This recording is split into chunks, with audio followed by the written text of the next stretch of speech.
Hey, this is Rob Anspach. Welcome to another edition of eHeroes. Today's eHero is Tom Schwab, and we're going to talk about his company called Interview Valet. And, I'm running this podcast called eHeroes, but Tom he is the master at podcasting. So welcome, Tom, and thanks for taking the time to be here. Well, Rob, I am thrilled to be here, and I thank you for your introduction, but all I got to say is that I have been on over 1,200 podcast interviews, but I don't have my own podcast. And the thing is that anybody that says doing a podcast is easy has never done it or never done it well. You know, the great ones just make it look easy, and I always focus on getting the most out with putting the least in, and so maybe that's why I'm a guest and not a host. I first heard about you about 2 years ago when my book that I co-authored with Heather Havenwood came out called Power Guesting. And it was called, basically it summed up how to be a great guest on a podcast. And you gave a great video testimonial about that. And I'm thinking, who is this guy? I got to get to know him. And then I kind of forgot about it. And then, somehow our wives connected and they're like, oh, wow. kind of neat, I thought. Oh, very much so. And to me, I love how interconnected the world is. It used to be 6 degrees of separation. Now it's like 2 degrees. So from that standpoint, it's always fun of who knows who. And, to me, it makes life much better. And, I loved it when your book came out there because I think guesting is such a powerful tool to get the word out there. And, anything I can do to build up the entire podcasting ecosystem, my business card says CEO, and I always cringe with that. It's like, CEOs are the ones that run, publicly traded companies. For me, it's chief evangelist officer. And so I'm supposed to evangelize, our company, our team members, our clients, and podcasting in general. That's what I'm out here doing, and have fun doing it. It's funny. I wrote this book about how to be a great guest, and honestly, I'm a lousy guest. I'm a better interviewer. But I think people have to understand their strengths and weaknesses. So when they get on these podcasts, they have an idea of what they're capable of doing, because some people just they freeze up and or they forget what they were going to do. And I think one of the reasons why I do conversational type podcasts is because it puts people at ease, and they don't have to remember 50 prepared questions that I'm never going to ask them. And so what's your take on that? Yeah, and I think podcasting as a whole is evolving, right? If you ever go back and listen to like old radio or old television, you scratch your head and going, people actually watch this?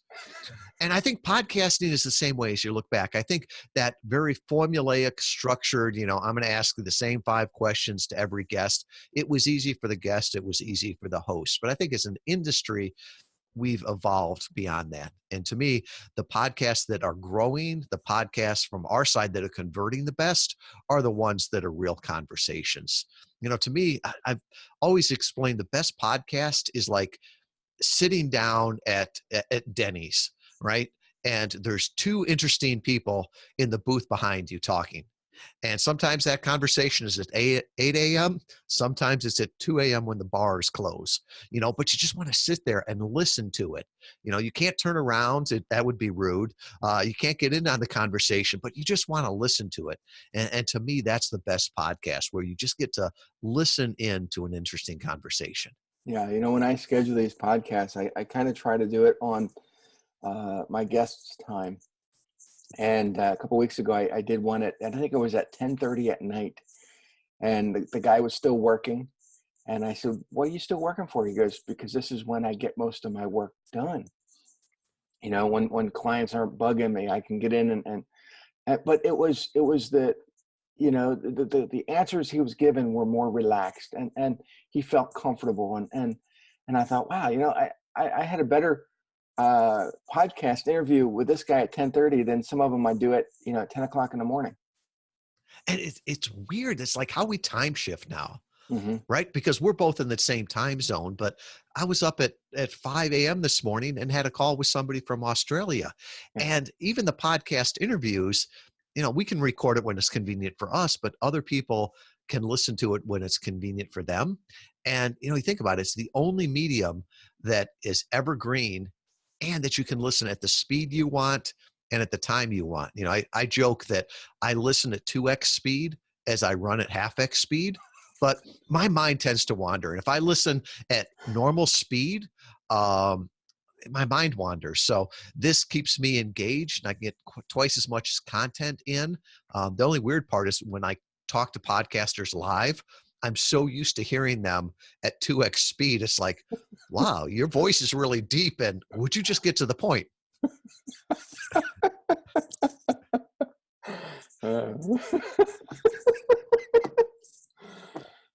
That's funny. Hey, you were just at Podcast Movement, and I didn't make it, and I really wanted to go, and I regret it. And but a lot of my friends were there, and I know that Christine, who I had interviewed before, she had did a video, and she was saying that the alarms were going off, and everybody had to go exit the building, and there was like 3,000 people there, and I'm like, 3,000 people? That'd drive me nuts. Well, it was awesome. And this was the fifth year, well, the sixth year they've had Podcast Movement. It was the fifth year that I've been there, that Interview Valet's been there as a sponsor and an exhibitor. And all I can say is I was glad I wasn't talking when the alarm went off, because that had to be tough. But it's been really interesting to see the industry grow. So 5 years ago, I went to my first Podcast Movement. It was in Fort Worth, Texas. It was probably 200 people in a small, hotel ballroom. There was probably a half dozen vendors, and, they had card tables or long tables just outside in the hallway. It reminded me of, at that time, podcasting was like Wayne's World, right? It was two guys doing it in their mom's basement, and that's about the respect we got. Mm-hmm. Well, go forward 5 years, it's amazing. So there's over 3,000 people there. It's in this huge, beautiful hotel in Orlando. The exhibit hall was bigger than Podcast Movement was probably 3 years ago. And that was just the exhibit hall. There's all these breakout rooms. The big boys were there. Google was there. Apple, Spotify. It was just some amazing things. Even ABC News was there. And as I was walking down the escalators to go to it, I see this big banner that says ABC News, and podcasting. And I think it really shows where we've evolved to. Last year, Harvard University had their first conference on podcasting. And that really shows me that, this is something that's going to stick around, that's growing, that's legitimate. And I loved one of the keynotes that they had there at Harvard, and they called about it as the golden age of podcasting. And they did all kinds of corollaries to the golden age of radio and the golden age of television. And I think what we're living through right now, somebody will look back and go, wow, you were a part of the golden age of podcasting. Yeah, it was kind of ironic though, because 5 years ago, a client of mine started podcasting, and he did it for about a year, and he stopped doing it. And then he switched everything to YouTube, and he created a YouTube channel, and he didn't want to do podcasting anymore. And I said, well, why not? I said, because your message is going out, I think, further than YouTube. People can get it a lot quicker. And he didn't have an answer, but he just didn't want to do both. And I said, well, why can't you record the show like we're doing now, do it through video, then take the audio and put it out there? And can I do that? Yeah. Well, now he's back to podcasting again. I think one of the craziest things about podcasting is the name podcast, right? Our two youngest daughters, I asked them a while back, do you know what the pod stands for in podcasting? And they roll their eyes and they're like, no, what's pod stand for in podcasting? But the truth is, they're 21 and 23. They've never known a world with iPods. To them, podcasting is they download it on their smartphone. The on their computer, other things. And then you've got the flip side too, is like, what is a podcast anymore? So Gary Vaynerchuk records the video and he puts it up on YouTube. Well, is that still a podcast? He puts it on Facebook. Is that still a podcast? Well, it's content, and I remember somebody asked me recently, now that podcasting is listened to by 50% of the US population, they said, well, when do you think it'll hit 100%? I'm like, 10% of the US population is hearing impaired.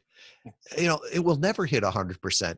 People that are hearing impaired won't listen to a podcast, but it doesn't mean they can't read the transcript of it. And I think that's one of the amazing parts today is that, in my life, I've written a whole lot of blogs and most of them felt like homework assignments.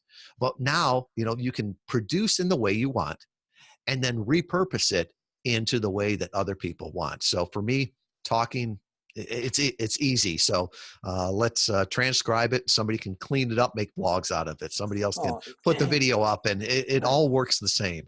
Yeah, and and if you do have a podcast, or if you've been interviewed by many people on podcasts, take the transcripts, piece them together, and now you have a book that you can actually put out there for people to read. Because people are asking you the same, 50 questions over and over and over again. Take them, put them in a book, hand them to people. Instead of giving them a business card, you just given them, 50 of the most common questions that they've always asked anyway. And now they're like, wow, okay, it's all right here contained in this little book. I'm going to hire you because you provided me with this information. Well, that's what a podcast does in an audio form, and people can listen to it anywhere in the globe. That is so right. And we had a client that, his team had been asking him for content forever. Mm-hmm. And he finally just said, I've answered all of those on podcasts. And what they did was, the frequently asked questions, they went back and mined that. So they've got now videos of him answering those questions. They took it and made it into blogs, all those other things. And like you said, if one person asked the question, other people are too. So just take that and reproduce it, extend your time. Yeah. But people don't know the concept of content creation. Well, do a video like this, an interview, and then take the audio, put it on your podcast, take the transcript, put it on your blog, take the video, put it on YouTube. You've created 4 or 5 different products from one 20-minute, 25-minute show. And Rob, you're right. And it's the strategy behind it. And sometimes I worry that my grandfather would be better prepared for the future, God rest his soul, than my grandkids, right? Because my grandfather would have no idea what email was, what podcasting was, all the rest of that. But he was a guy that was a great businessman and understood the strategy. So while my grandkids may know how to work the computer better than I do, my granddaughter's 5 years old, and I think at times I should help her or she should help me with tech support, but she doesn't understand the strategy behind it. And my grandfather would look and go, oh, so you're telling me that I don't have to go to the country club anymore to get introduced to people? Now I can go on to Rob's podcast, talk with him, and it's going to go throughout the entire world. He'd be like, I like that strategy. Sign me up, because marketing at its heart is starting a conversation with somebody that could be an ideal customer. Yeah, I mean, we are all individual brands. We may not be as powerful as Nike or Apple, but individually, you are your own brand, and you have to broadcast that authority out to people. And the only way to do it is to, put that content out there. And today, I think the world's changed, right? We live in a world of abundance. Yeah. And, it was probably a decade ago that our clients were within 10 miles of us. And now if they've got a computer, they can be our clients. So the question is not, how do you get more clients, but how do you get better clients? And, to me, the biggest thing that people have standing between them and success is obscurity, right? There's thousands of people, hundreds of thousands of people that you could help with your current product or service. The problem is they don't know you exist. So really focusing on how you can connect with them. So how does Interview Valet make clients exist? Right. And so with that, I think the idea of breaking through the noise can be laughable now, right? Mhm. I try to break through the noise, and let's be honest, I'm probably adding to the noise, right? It's like yelling at a ball game. Um, Nobody's hearing you, and you're just getting hoarse. Yeah. So if you can get in on the conversation that's already going on, get introduced by somebody that's already a thought leader, somebody that's an authority, get that know, like, and trust. I talked about my grandfather, right? If somebody could introduce him and somebody would talk to him for 30 or 45 minutes, that is a hot lead. And so that's really what we do for our clients. And we work with authors, speakers, coaches, consultants, brands to get them on the podcast. So we'll give them all the equipment so they sound great. We'll give them the training. We'll get them all set up for it. And then we go out and we find the right podcasts for them, the ones that are not just going to be get on a podcast, but actually going to change their business and improve things. Then we help them prepare for it. We help the host to make sure it's a great interview. The performance, that's the only thing you can't outsource, but we'll help them as much as we can. And then So, even after that, we'll make them special welcome pages on their website where they can drive traffic. So the whole idea is they're the guest, we take care of the rest. so if it's a business entrepreneur that's focused on finances, then you're going to find them a podcast that's just focused on that particular aspect. I would say even more a podcast that has their ideal customers in it. So Mhm. sometimes being slightly different works really well. So, like for example, early on we worked at it with a gentleman that was a life and business coach. He worked mostly with men that were probably 35 to 50. And so he gets on all the business shows, all the coaching shows, and we got him on a podcast called 40 Plus Fitness. Great podcast. And, it's like, well, what does he have to do with fitness? Well, he got on there and talked about work-life balance, right? And he made the comment that it does you no good if you make your first million by 30, if you make your first widow by the age of 40. You've got to have some balance there. Yeah. And, Rob, it stood out so much there. It was his ideal audience. And he was able to, he didn't look like or sound like every other person there. And that worked out really well for him. So we always, we focus on three verticals, not necessarily where our customers are, but where our customers are. Business is our largest one. That's about 80% of our relationships. But then we also focus on faith and Christianity and health, nutrition, and wellness. Wow, that's a lot of different categories. But with so many podcasters out there, they're all hungry for attention. And we work for the guest, right? The guest is the one that pays us, Mhm. but the podcaster is our partner, right? We couldn't do what we do without the podcaster. So we serve the podcaster, and some people say, well, why don't you charge both? I'm like, well, financially that makes sense. And there are some agencies that do it, but I look at that and say it's a pure conflict of interest, right? You can't work both sides of the microphone. Right. So with that, we serve the host. The client is our guest, or the guest is our client. But really, it's our mission is to personally introduce inspiring thought leaders to millions of people they could serve for the betterment of all. So whenever we're doing anything, we're trying to make sure that it's a win for our client, for the host, and the audience that's ultimately listening to it. So if I would become a client, what's the process? What do I have to go through? I mean, do I come to you? Do I do everything, like we're doing now? I mean, how's it work?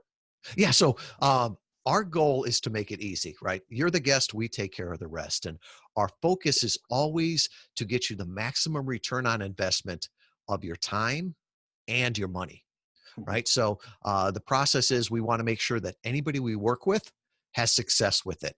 So we'll do an initial discovery call. And the kind of questions we're going to be asking you is to assess your message, market, machine, and match. And they all multiply in each other.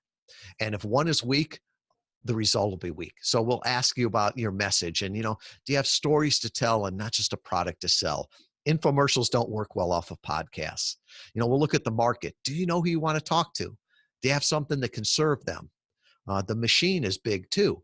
Do you have a website that builds trust? Do you have social media that builds trust? Because if I hear you on a podcast interview, I am going to go to your website. I am going to check out your social media. And if the website looks like it was built in Y2K and social media makes it look like you're in the witness protection plan, it doesn't matter. You won't convert. So we coach people on, this is what you could do to get even better results. And then finally the match. Are we the best agency for you?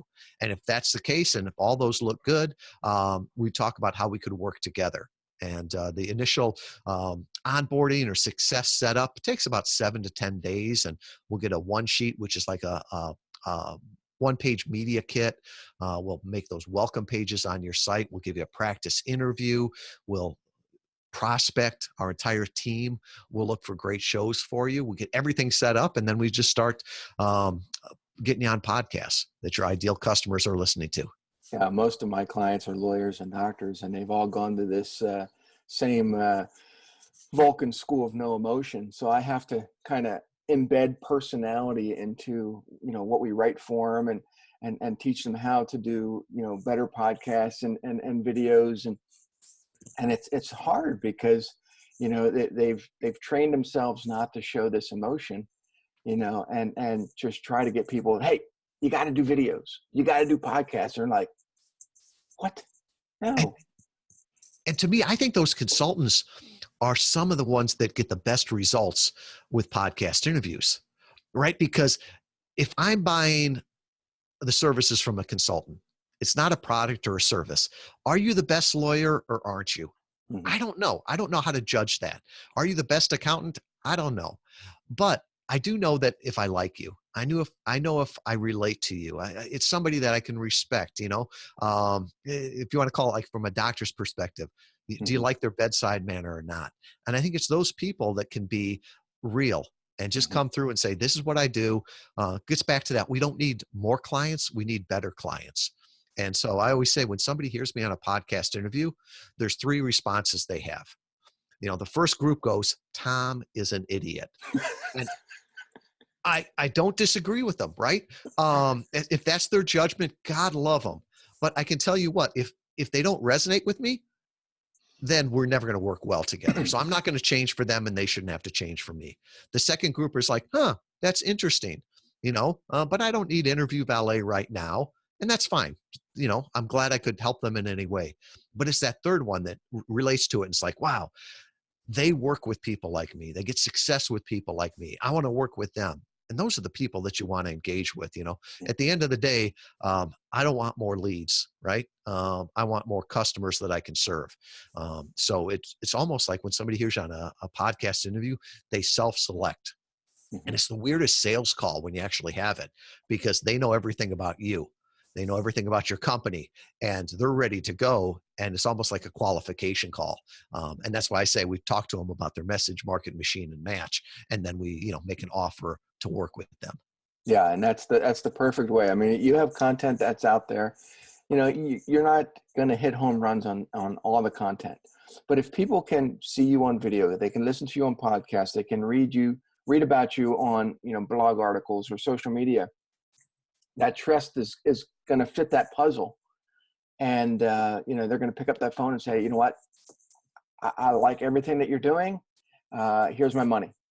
And that's the main purpose. All you're doing is educating people. Yeah, early on, we worked with Acuity Scheduling. Gavin Zaglinski just sold the company to Squarespace. It was their first acquisition. And, there's Acuity Scheduling, Schedule Once, Calendly. I don't know. They're all about the same. But why do I use Acuity now and I never changed? Well, it's because Gavin, I know his story. I know why he made it, where he's from, what his team is about. And, I don't know, is Calendly a little bit better? I don't know. I've never really looked. I don't know. Maybe they're out of Bangladesh. Maybe they're out of something. But I feel like I know the company. So I stick with them. And if you look at it, HubSpot a couple of years ago did a study that showed that when someone looked at the About the Founders page, that was highly indicative that they were going to buy. So to your point before, we're all brands. People want to know who they're working with. Oh, and they want to know who the team is too. And if you go to my webpage, you go to your webpage, we both feature our team members. And I think that's very crucial because, when a client picks up the phone and they're speaking to my team member, they know exactly who that person is. They can see their face, and that's a matter of trust. Mm-hmm. So how do people get a hold of you? How do they Yeah. start with you? Well, here's the easiest way. Go to interviewvalet.com/eheroes, one word. And even if you don't want to work with me, I'd encourage you to go there, because the best practice on a podcast interview is to send people to a dedicated welcome page, and you're going to see an example of it. So if you're hearing me, you've never seen me, you've never seen your website. The first thing that's going to pop up there is going to be the logo, right? A trust seal. You're going to see Rob's picture, another trust seal. And then I'll put some special things on there. And, every digital marketer will tell you one call to action. All of our testing has shown that 3 ways for people to say yes work well: small yes, medium yes, and the heck yes. So if you're just a little bit interested, there's a PDF, a download, 9 secrets to getting on your first podcast interview. Quick win, doesn't take much time. There's also a copy of my book, Podcast Guest Profits: How to Build Your Business with a Targeted Interview Strategy. I'll put a free download there. That's sort of the medium yes. And then if you're like, wow, this makes sense, I'd like to talk more about that, my calendar will be on there too.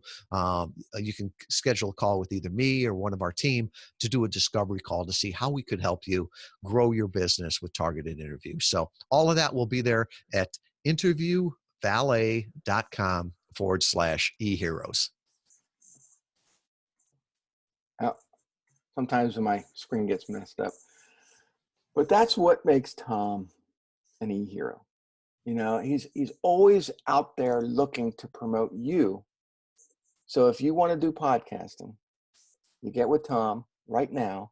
Go to the URL he just shared with you, and let's get you started. Because I think that once you understand the power that podcasting has, you will keep doing it, because it's going to boost your authority every time you're on a podcast. Hey, until next time, this is Rob Anspach with Tom Schwab, and we'll see you on the next episode.